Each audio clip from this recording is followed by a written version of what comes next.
Alright, so here I have my Arches 300 GSM hot press watercolour paper, and this is my reference photo from Hanging Rock. Now, ordinarily I would use a real rock as reference if I've got it, and you can see it picks up all the texture and wonderful little detail that you wouldn't normally get from a photograph. So we're going to use the reference photo today. I've got all my pencils here. I use 4 different types of pencils, HB, 2B, 4B and the 2H. I've been using those for years. The tracing I did off the photo, I used a poor man's light box. It's basically a window, and it worked pretty well, so just to get the basic outline. What else do I have? I have my hand guard, so just a clean piece of paper that I can rest my wrist on, and that way I can avoid any smudges. I've got my 100 watt daylight globe. I'll just move that into position. There we go. Hope that doesn't block the view. And I've got my blending sticks, different types. My sandpaper board for cleaning the blending sticks. I've got my kneadable eraser, my plastic eraser, and I've also got one of these wonderful little tools, a battery operated eraser. There's the Derwent one, and then this cheaper one that I got from almost like a $2 shop. Alright, so before I begin the drawing, I just want to talk about cleanliness. So make sure that the surface area is clean, my hands are clean, and of course I've got my hand guard. So when I look at the photo, how to begin. So I'm going to just take the HB, and you can see there's light and dark areas, obviously. So I'm just going to gently shade in the sort of mid-grey tones first, and even though this is hot press smooth paper, I'm still getting quite a bit of texture coming through.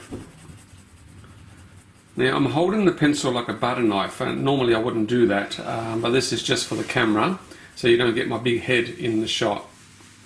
So I just go around all this area here, doing just a gentle pass off the pencil, just some gentle shading, picking up.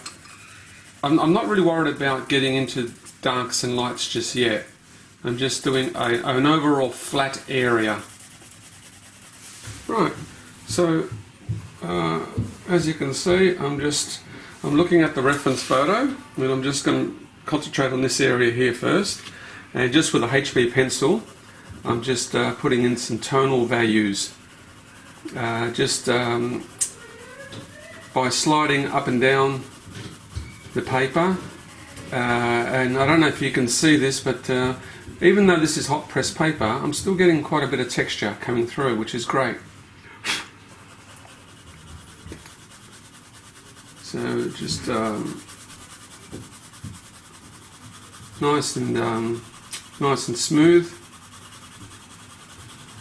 Quite often I don't even look at the reference photo. I glance at it and then I just sort of make it up from there. It's quite nice to have some originality when you're drawing.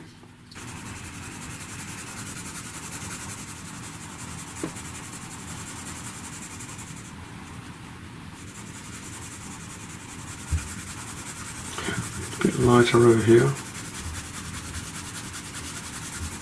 Still quite a mid-grey. Alright, so let's bring out the 4B now. You can even go to 6B. But the thing that artists often complain about is with graphite, with grey lead, is this thing called pencil shine.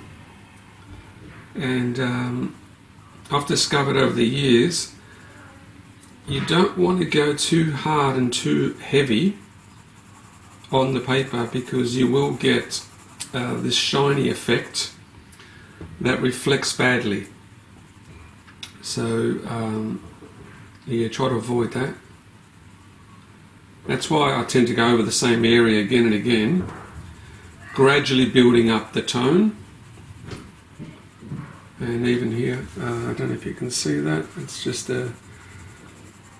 So the 4B does provide a darker tone, but it also provides texture, which is what the rock needs.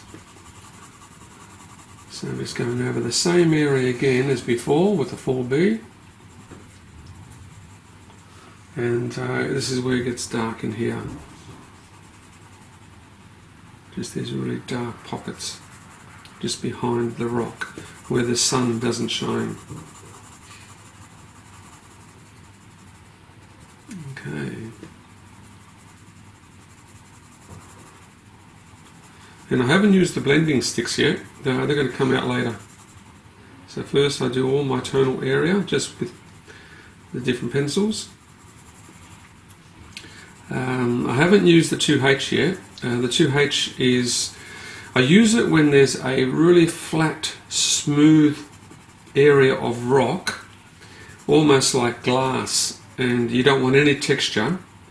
So that's when the 2H comes into play. And I haven't come across that yet. Sort of almost drawing this bit by bit as I go. And like I said earlier, it doesn't matter if I don't get it right or exactly the same as the photographic reference. Sometimes it's better to add your own unique flair.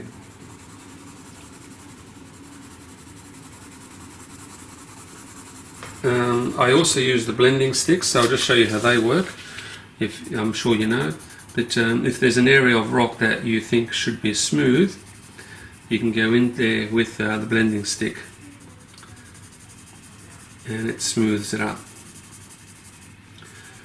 Because it's rock, you don't want to go and smooth everything, but you might find that it's good to use a clean blending stick as well. So I'm just going to smooth this area here. So that's a bit, see how that's a bit dirty and smudgy? Well, then I pick up my kneadable eraser at that point, and I can lift some of that dirtiness off. Alright, now the plastic eraser, I normally have a cutting knife and I cut little shards out of it, and then I use it just to pick up some of the lines. And you can also use a battery operated eraser. And I'll just indicate how this works here. So let's say I want a bit of a highlight on the ridge.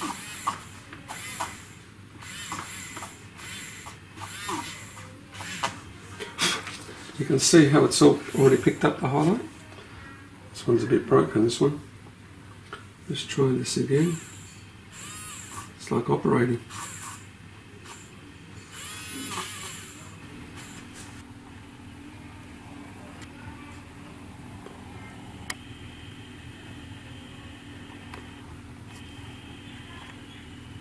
So I'll just do it from there.